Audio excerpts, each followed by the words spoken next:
Mañana regresamos con más aquí en Imagen Empresarial y ya está con nosotros un muy buen amigo de este programa, alguien a quien estimo bastante, Ernesto Piedras, CEO de The CIU, de Competitive Intelligence Unit. ¿Cómo estás, Ernesto? Muy buenos días. Siempre muy feliz contigo, Juan Carlos, con Rodrigo y con nuestra audiencia. Pues aquí arrancando la mañana y con noticias y números del sector de las telecomunicaciones.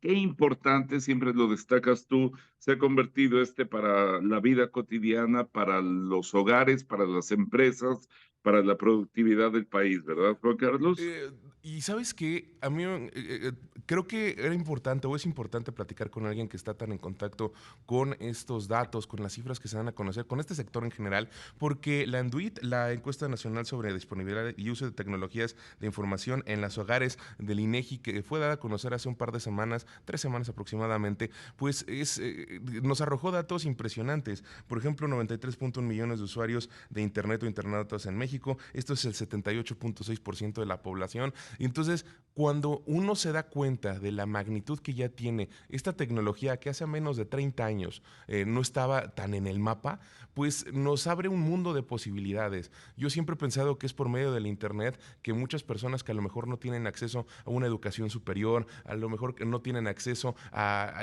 ciertos libros, pueden encontrar una herramienta muy poderosa para poder salir adelante y siempre acabar superándose, estimado. Mira, eh, hoy hablamos como si la pandemia se hubiera erradicado, se hubiera ido. Yo de repente percibo como que no del todo. La misma UNAM nos ha hecho recientemente una advertencia de sigamos cuidándonos de COVID-19, pero tu punto es muy importante, preguntarnos cómo transcurrieron esa pandemia las personas que no tuvieron esta capacidad de conectividad, como tú, como yo, como muchos de nuestros radioescuchas, TV escuchas, eh, por lo que tú comentaste, es un recurso social. Hoy trabajamos, estudiamos, socializamos. Esta conectividad que tenemos en este momento es gracias a este Internet. Entonces, hay una discapacidad digital de aquel que no tenga esta posibilidad de conectarse. Comercio electrónico, comercio móvil, o sea, e-commerce, m-commerce, eh, los transportes por plataforma, el acceso a los periódicos, las plataformas de ligue incluso, o sea, el relacionamiento social, el streaming de música, de video, pues todo esto corre por estas venas digitales que hoy tenemos y es lo que nos mide la Enduti que nos acabas de narrar. La encuesta nacional sobre disponibilidad y uso de tecnologías de la información en los hogares que se levantó para el 2022. Dijiste otra cosa que a mí me llama mucho la atención, Juan Carlos, las tecnologías. Todavía les llamamos nuevas tecnologías y tú dijiste, llevamos más de 3 décadas conviviendo con ellas. Yo digo, son tecnologías contemporáneas, cambian en su capacidad y si sigo con el tema un poquito de eh, la pandemia representó una suerte de empujón digital.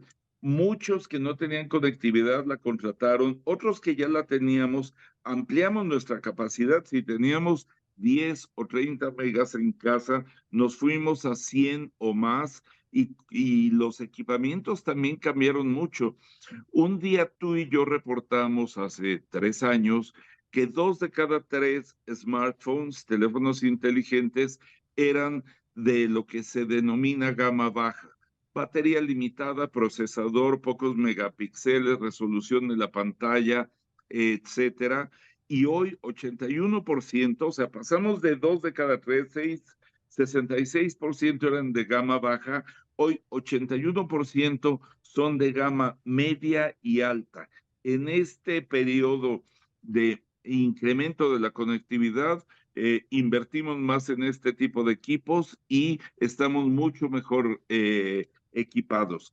Pasamos de ser un país de casi le podría llamar chatarra digital a un país de mucho mejor equipamiento. Y así es como estamos, y esto es lo que nos reporta la Enduti.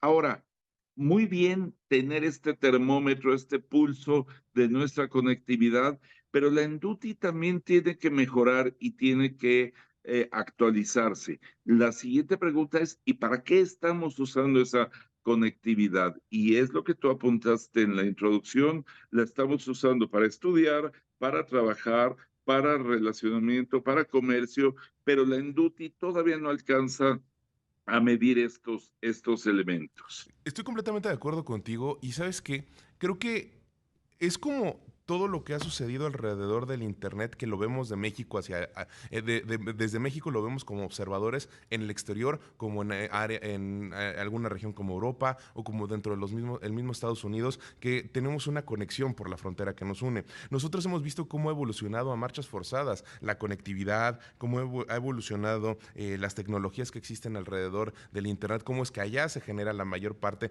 de la tecnología que el día de hoy consumimos. Y creo que en México tiene que haber ya también una evolución del pensamiento. Allá, los mismos directores generales de las empresas se dieron cuenta de que era necesario que ellos se dieran a la tarea de estar al tanto de todo lo que tiene que ver en cuestiones tecnológicas dentro de su empresa, porque no solamente funcionaba que hubiera un director de tecnologías, porque cuando trataban de comunicarse entre ellos, no existía existía una barrera en la cual uno no entendía lo que quería señalarle el otro, y la tecnología se volvió algo importantísimo para ellos. Aquí en México vamos un poco atrás con esa evolución, pero creo que se está dando poco a poco. Cada vez hay más directores que entienden esta parte, pero también en la sociedad está permeando este entendimiento de es necesario estar conectado. Qué complejidad esto que describes, pero es totalmente cierto. El modus operandi y la personalidad de los ejecutivos ha cambiado mucho. Antes tú tenías, me voy 20 años atrás, tú tenías al CEO, al jefe de toda la operación de una empresa, y tenías al CTO, al Chief Technology Officer o al Chief Information Officer, y tenías el resto de la operación como el área de capital humano, el área de finanzas, de aprovisionamiento, almacenes, etcétera. Hoy el CTO, el encargado de la tecnología, tiene que estar involucrado transversalmente en la operación, y obviamente también el CEO, el director general de la empresa, transversalmente con toda la operación, porque ya no es la operación y la tecnología, ya no es nada más para tener ahí un recuento digital de la operación. La tecnología nos toca todos los puntos vitales de la operación de una empresa: almacenes, capital humano, nómina, ventas, ventas electrónicas. ¿Cuánto han crecido estas? Es muy importante también decirlo. Entonces, está cambiando, pero la esencia de lo que estás comentando, Juan Carlos, es: cambia la tecnología y cambian nuestros hábitos. Hábitos de empresas, hábitos de familias y hábitos de personas, por supuesto, también. Y creo que el INEGI empieza a reflejarlo, porque ya cada vez vamos viendo cómo ellos tienen ciertas categorías de en qué es lo que lo utilizamos más, ¿no? Y me parece importante destacar, por ejemplo, que ya un 11.1% de las personas o del trabajo que se hace en Internet está dedicado a las ventas, por ejemplo, que es algo que el e-commerce no se veía, como mencionabas, o como lo destacabas anteriormente, que en la pandemia, antes el e-commerce había todavía una cierta barrera de confianza en nuestro país. A raíz de esos años que estuvimos encerrados, poco a poco vimos cómo fue evolucionando. Y el hecho de que las ventas por Internet ya cada vez sean más aceptadas, eso nos habla de una evolución en el consumo, nos habla una evolución en la tecnología usada por las empresas y también utilizada por las mismas personas para poder comprar, que están utilizando sus tarjetas, que están utilizando cuentas, que están utilizando entidades financieras, y eso nos lleva a un mundo de posibilidades, porque mientras más personas estén dentro del sistema financiero, más oportunidades hay de tener patrimonio, más oportunidades hay de que puedan generar riqueza para toda su familia en generaciones que vienen, más educación también existe alrededor de lo que tiene que ser con finanzas. Entonces creo que es muy importante y me dicen que tenemos que ir a un corte, entonces te pido que con este comentario nos quedemos para el siguiente siguiente bloque lo arranquemos con él y me digas tu opinión al respecto. Sigue con nosotros aquí en Imagen Empresarial, en nuestro buen amigo Ernesto Piedras, CEO de The CIU, de Competitive Intelligence Unit, y con él platicábamos al respecto de cómo están siendo los datos que se dieron a conocer en la Enduti del INEGI hace unas semanas, cómo fue que pues ha permeado las tecnologías en nuestro país, y estábamos hablando específicamente del comercio electrónico, la evolución que tuvo a raíz de la pandemia, y pues bueno, yo hacía el planteamiento de cómo esto también apoya, impulsa a las familias en cuestiones de inclusión financiera, los hace tener distintos conocimientos alrededor también de finanzas personales, pero ¿cuál es tu opinión al respecto, estimado? Juan Carlos, y fíjate que este es un cambio histórico muy, muy importante, debemos decirlo. Nosotros en México no fuimos históricamente un país de comercio remoto. ¿Qué quiero decir con esto? Tú hacías la referencia de Estados Unidos. Estados Unidos era un país de ventas por catálogo, ventas por teléfono, ventas por televisión, ventas por correo, y así operaba mucho. Era muy común hace décadas, generaciones atrás, que nos encantara tener los catálogos y ver lo que podían comprar allá. En México no lo hacíamos. Había una serie de eslabones que tú has mencionado de los que carecíamos. Uno, el correo no es confiable en México. Nadie se atreve a mandar dinero u objetos por correo. Lástima, duele decirlo, pero es un hecho. Dos, mencionaste también la bancarización. A diferencia de Estados Unidos, en donde todo adulto tiene una tarjeta de crédito, en México únicamente 1 de cada 5 tenemos una tarjeta de crédito bancaria. Y eso limita mucho la transaccionalidad, la operación remota. Y entonces no incurrimos en esta práctica masivamente como Estados Unidos, como Canadá, como Europa, como el Reino Unido. ¿Qué pasa ahora con el comercio electrónico? Empresas como Mercado Libre, Amazon, etcétera, han resuelto mucho ese eslabón de la entrega física de los servicios o de la entrega digital. Y hoy prácticamente todos estamos incurriendo en el comercio electrónico. Y como tú dices, ese es un detonador que hace crecer la economía. Te sigo dando números. Cuando empezó la pandemia, la OSD dijo la economía de México va a caer 36%. La realidad es que la economía cayó 8% en el 2020, 8.2%.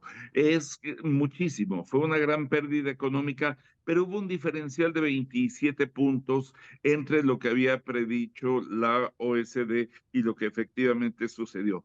¿Qué fue lo que la OSD no consideró?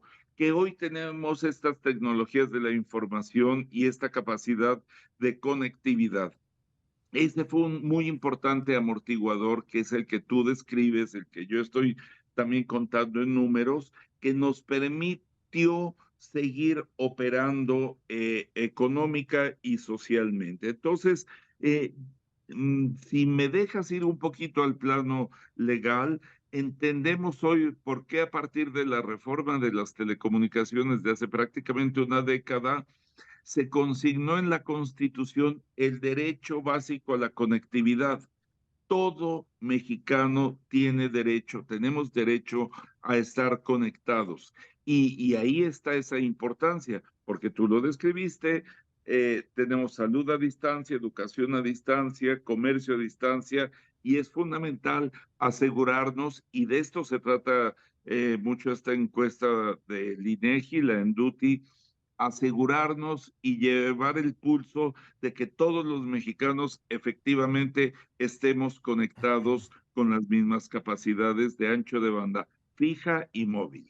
Y creo que el siguiente reto, así como hay muchas cosas de las cuales podríamos hablar, pero en cuestiones de conectividad, estamos hablando de que ya casi el 80% de las personas, como lo mencionábamos en los datos al inicio de esta entrevista, ya tienen la posibilidad de conectarse a Internet. El 20% que resta es una labor que tenemos que ponernos, pues, echar manos a la obra, ¿no? Porque lo mencionas muy bien, cada mexicano tiene derecho a estar conectado. Es ya un derecho, es algo que una persona tiene por qué ser mexicano, simple y sencillamente, y debería de poder hacerlo. Entonces, ese 20% de la población son áreas que están remotas, son lugares a los cuales ha generado muchos problemas que las empresas lleguen hacia allá. Desde el gobierno federal ha sido señalado hasta a veces con cierta, pues yo no quiero decirlo de mala gana ha sido señalado como que las empresas no han querido llegar, sino que, y creo que ese es el aspecto incorrecto al respecto.